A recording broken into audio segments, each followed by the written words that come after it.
The Freedom Agenda. Why a Balanced Budget Amendment is Necessary to Restore Constitutional Government. By Mike Lee. Narrated by George K. Wilson. Copyright 2011 by Senator Mike Lee. This unabridged audiobook is published by arrangement with Regnery Press and was produced in the year 2011 by Tantor Media, Incorporated, which holds the copyright thereto. Introduction. Every day, America comes one step closer to fiscal insolvency. Federal spending has skyrocketed from roughly 2% of GDP 100 years ago to over 25% in 2011, a staggering 1,500% increase in spending as a percentage of GDP. Our national debt now stands at more than $14 trillion, roughly $50,000 for every man, woman, and child in America. And we are adding around $1.65 trillion to that debt every year, about $5,500 per living American. Stated differently, for every family of four, the federal government has already incurred $200,000 in debt and is adding new debt of roughly $22,000 per year. At this rate, we could more than double our debt by 2020.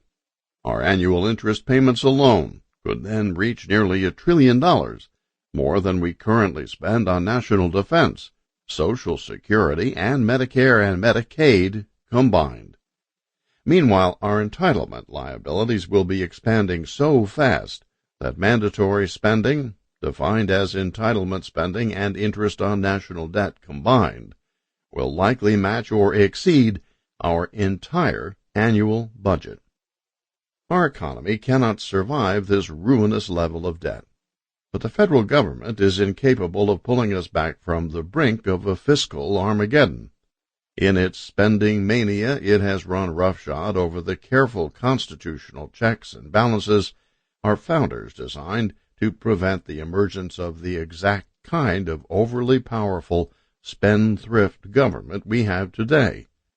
A government that is too powerful and has access to too much money simply can't be relied upon to self-correct. Politicians recognize the problem but are incapable of fixing it. For example, President Obama spoke boldly of the need for spending restraint in his 2011 State of the Union address to Congress. Every day, families sacrifice to live within their means, he declared. They deserve a government that does the same. However, in the very same speech, Obama undermined this message by advocating a host of new federal spending measures, using the euphemism investments to speed up our economic recovery.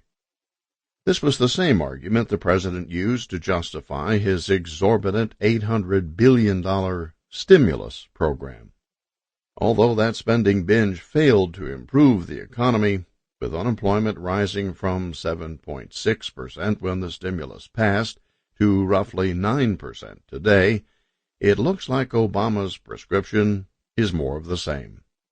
A few weeks after his State of the Union speech, the president proposed a budget with yet another record deficit, one exceeding $1.65 trillion. Unsurprisingly, as I write these words, the federal government hit its debt ceiling, sparking demands from the Obama administration to raise the ceiling even higher.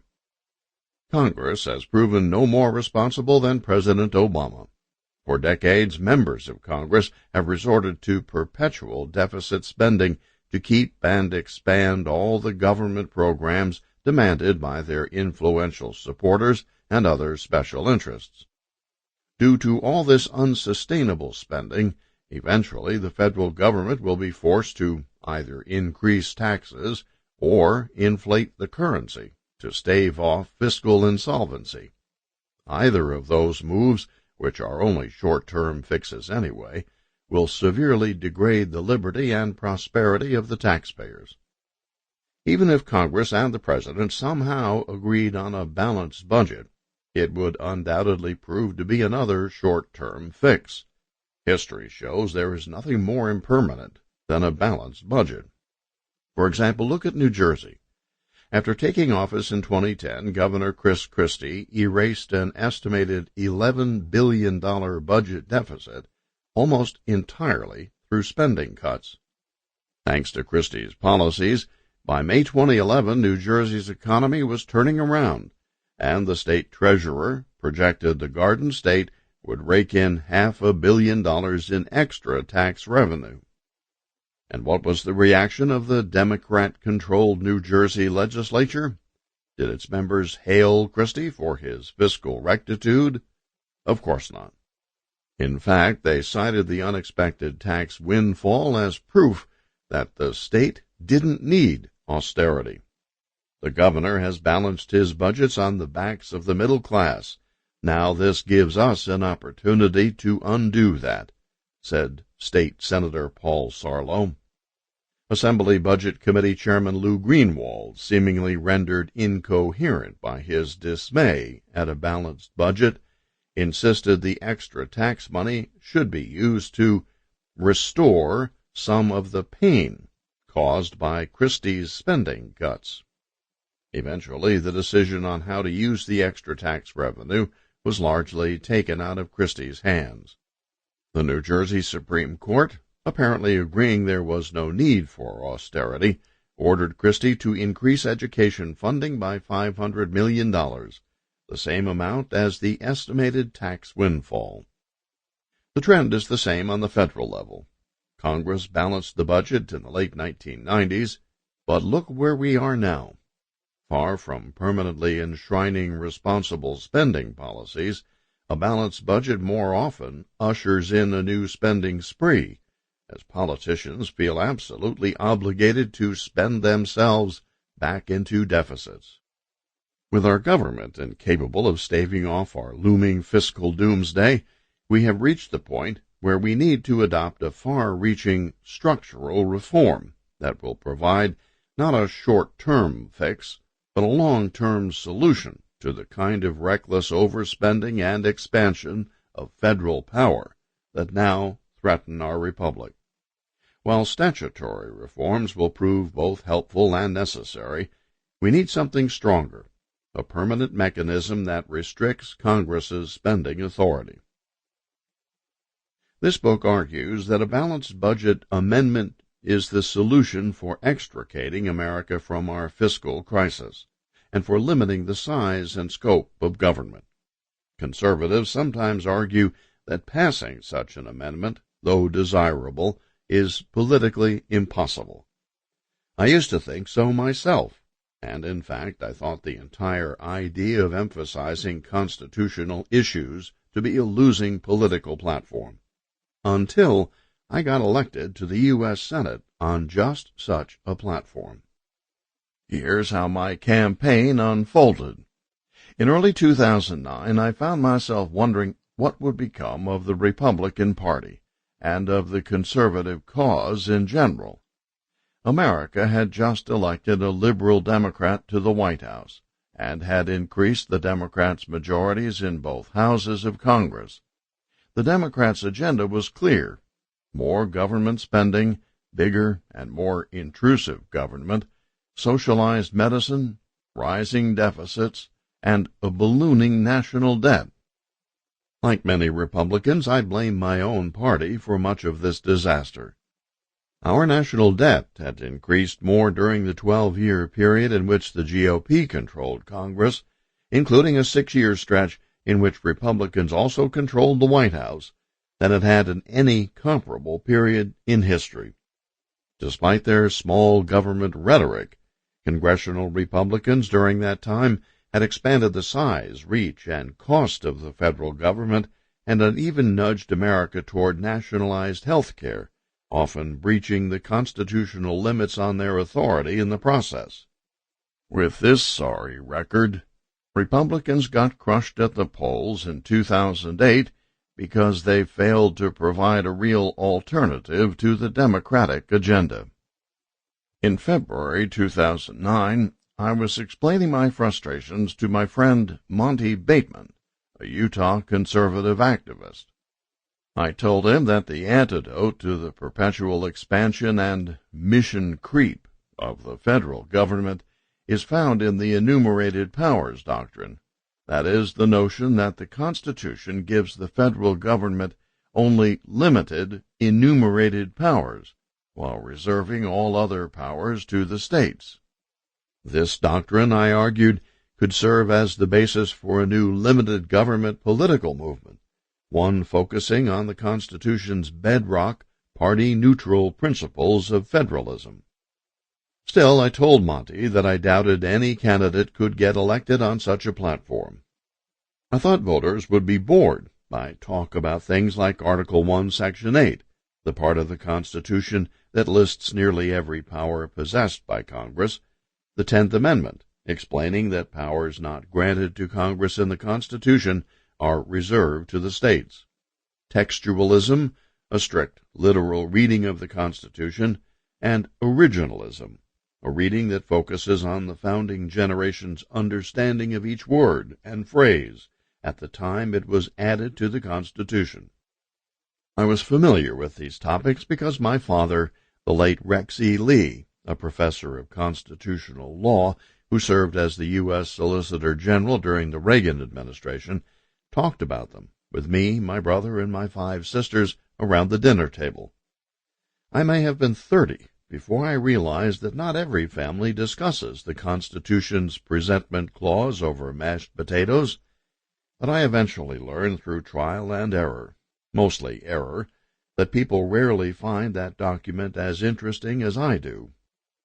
After wondering aloud whether my political ideas could resonate with anyone besides lawyers, Monty asked if I would give a speech to some of his friends summarizing my approach. I agreed, and on February 19, 2009, I spoke to a few dozen people at Monty's house. My speech focused on the text and history of the Constitution, and on the founding generation's abiding concern that large national governments tend to become tyrannical unless their power is carefully checked. Local governments, by contrast, tend to operate closer to the people and show more accountability, but they are unable to perform certain national tasks, such as providing for national defense. Consequently, I explain, the Founding Fathers went to great lengths to ensure that while Congress would possess every power necessary to ensure our survival as a nation, all other powers, meaning most powers wielded by government, would remain with the states. I agreed that our government was based on this concept of limited, enumerated powers for nearly 150 years, before that structure began to deteriorate during the New Deal era, especially after the Supreme Court adopted an extraordinarily broad interpretation of the Commerce Clause, one that, taken to its logical extreme, would authorize Congress to regulate every aspect of human existence. I noted that the Supreme Court was never intended to be the sole exclusive guardian of the Constitution, in the sense that officials serving in all 3 branches of government are required to take an oath to uphold it.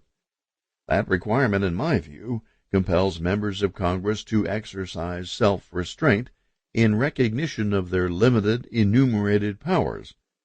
In other words, Congress is not necessarily complying with the letter or spirit of the Constitution just because the Supreme Court has generally allowed it to expand its own powers. At some point during the last several decades, I concluded, Congress stopped asking whether it could exercise almost any power imaginable. Why? Because with only 2 exceptions over the last 75 years, the Supreme Court's answer has always been yes. And when Congress stopped asking the question whether it could expand its power, it also stopped asking whether it should. Thus, our federal government has grown exponentially since the New Deal, and with it, our taxes, our enormous regulatory burden, and our national debt. The solution, I proposed, is for the American people to demand that whenever any member of Congress votes to fund a federal program or create a new one, that person should explain where Congress gets its constitutional authority to run that program. Those who can't supply satisfactory answers should be voted out of office and replaced by candidates who believe the Constitution actually means what it says. As more adherents of the enumerated powers doctrine get elected and those who oppose it lose their seats, Congress will begin to restore meaningful limits on federal power. And as the states regain their lost sovereignty, we will see a dramatic reduction in everything, from massive deficit spending to punitive and confiscatory taxation to oppressive regulation. I was stunned by the reaction to my speech. I had been afraid I would put my audience to sleep, but instead they enthusiastically applauded my remarks, with several people offering to help if I decided to run for federal office. One such person was Connie Smith, a soldier's wife and grandmother, who offered to set up a series of speaking events for me around Utah. She made an argument that I found utterly irrefutable. Regardless of whether you decide to run for office, you will be spreading a message that people need to hear and initiating a statewide, grassroots-level discussion that needs to happen. Over the next few months, I spoke all over the state, in Salt Lake City, Ogden, Provo, Logan, Vernal, St. George, and countless places in between. And on each occasion my listeners reacted as favorably as those in Monty's home.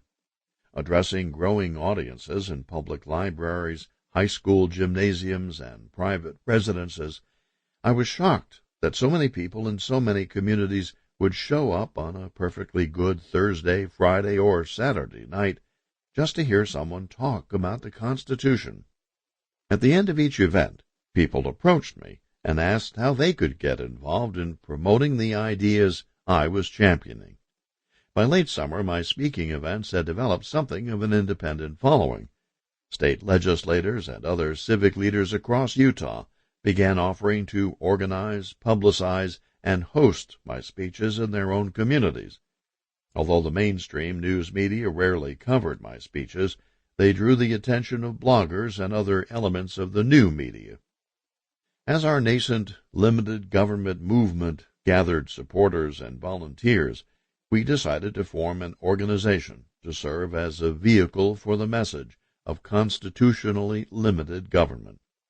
We named the organization the Article I Society, recognizing the part of the Constitution that outlines the basic powers that properly belong to the federal government.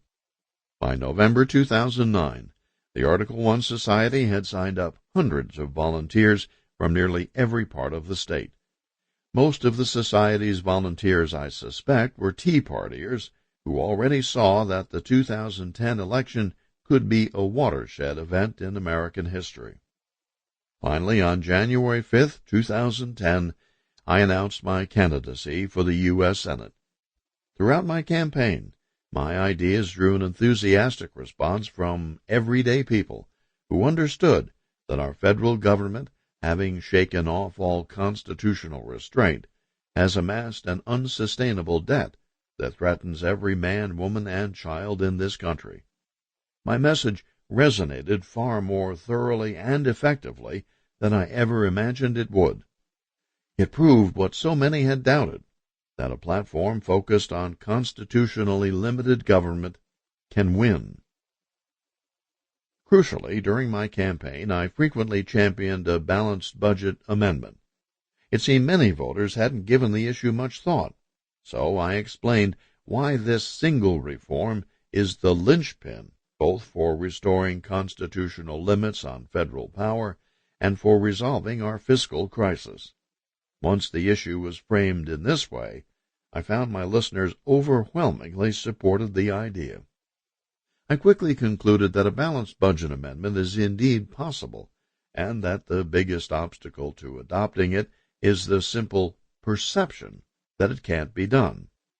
In order to begin changing that perception, I decided the American people could use a clear, concise argument for why a balanced budget amendment is so important, how it can help restore constitutionally limited government, and how it can get adopted. And that's what this book sets out to explain.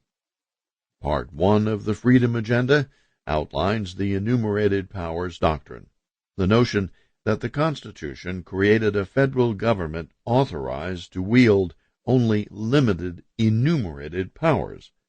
It also details why the Founding Fathers were so committed to constitutionally limited government, how we have drifted from it, and the preliminary steps we can take to restore it.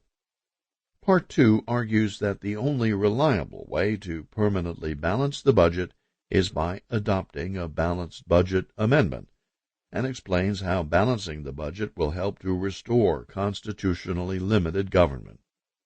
Part 3 describes how, just as efforts to balance the budget will help to restore constitutionally limited government, so too will efforts to restore constitutionally limited government help us to balance the budget. Part 4 provides some crucial documents that listeners will find useful in our struggle to restore limited government as envisioned by America's founders. Whether you are most concerned about improving our economy, shoring up our national defense, or preserving entitlements like Social Security, Medicare, and Medicaid, you should support a balanced budget amendment. After all, our economy, national defense, and entitlements are all jeopardized by our crushing national debt. For this reason, the debt crisis is neither a conservative nor a liberal issue. It is neither Republican nor Democratic. It is simply an American issue.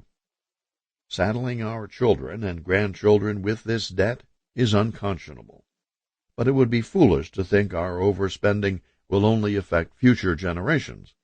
This is an existential crisis that, if left unresolved, will dramatically impact our lives in the near future.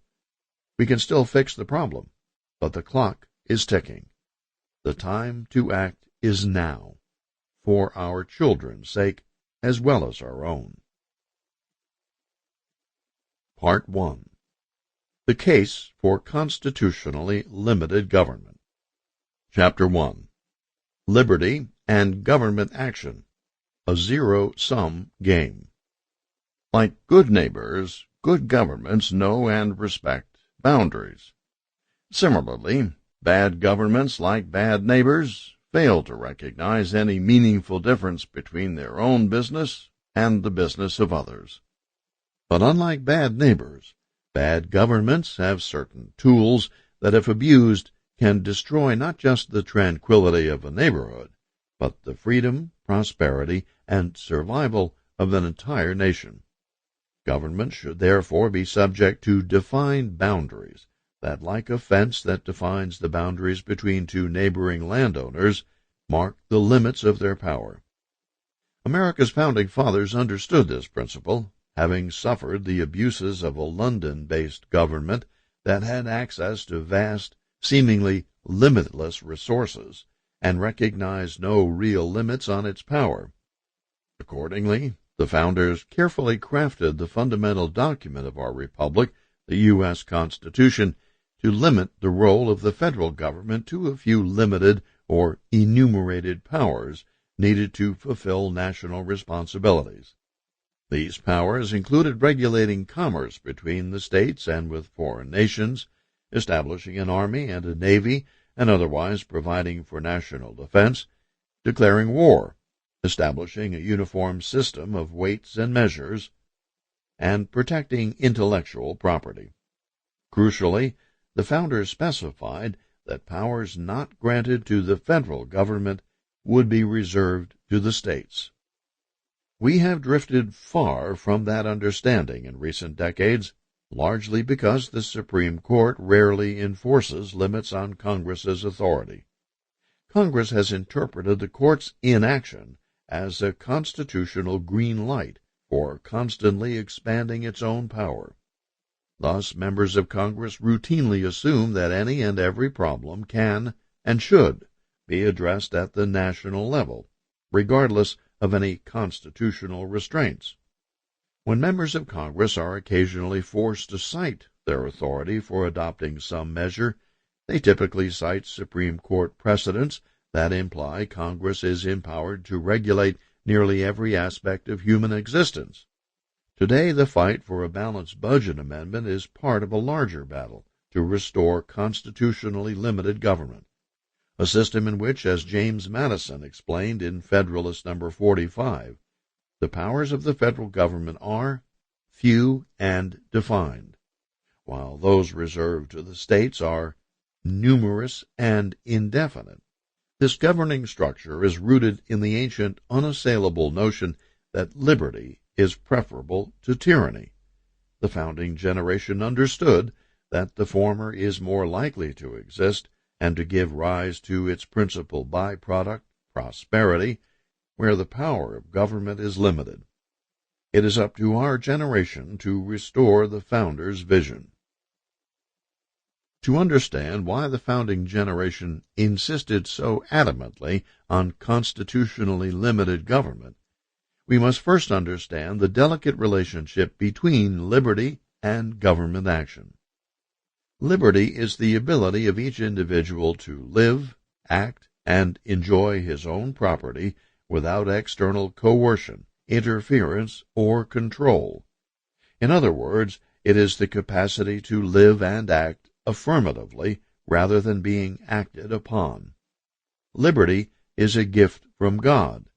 It exists without any earthly sovereign bestowing it upon us, and will remain with us unless or until an external coercive force takes it away, by, for example, threatening our lives or degrading our property rights.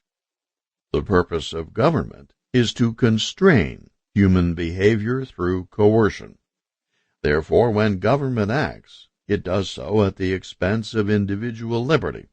In fact, government action and individual liberty can fairly be described as competitors in a zero-sum game. To whatever degree a government acts, individual liberty is diminished to that extent. That doesn't mean all government action is bad. In many instances, we need the government to act to protect a person's life, liberty, or property against potential threats from others. Without government, we would live in anarchy, an awful condition in which the protection of life, liberty, and property would be left to each family or individual. In such a state, weaker individuals would be at the mercy of the aggressive and the strong.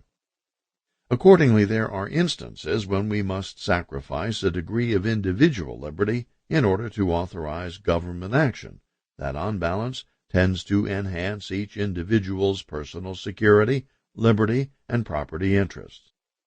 While normally focused on protecting life, liberty, and property, government action may be warranted in some circumstances, primarily at the state and local level, where the government in question is tasked with establishing essential infrastructure that, while benefiting the public at large, probably would not exist without government involvement. Examples of such infrastructure include public roads, public schools, and public parks, all of which are normally administered at the state and local level. Essential infrastructure aside, however, government action should normally be limited to the protection of life, liberty, and property. Every law and government action should be examined with those objectives in mind. Consider laws against theft. Let's say I stole something from my friend Fred Roberts. Because of anti-theft laws, if I swiped something from Fred, especially something valuable like his diamond-studded pinky ring, I would expect to 1. Get arrested. While charitable souls, Fred and his wife Penny are firm believers in the rule of law and would immediately call the police. 2. Be prosecuted, convicted, and punished with a severe fine and/or prison sentence. These consequences would dissuade me from stealing from Fred. Anti-theft laws can therefore be said to restrict my liberty, but I don't mind because, at least for me, foregoing theft is like foregoing the right to eat dirt or shards of glass. It is far from a sacrifice. I firmly believe in that old-fashioned Judeo-Christian tenet that stealing is wrong and Sample complete. Ready to continue?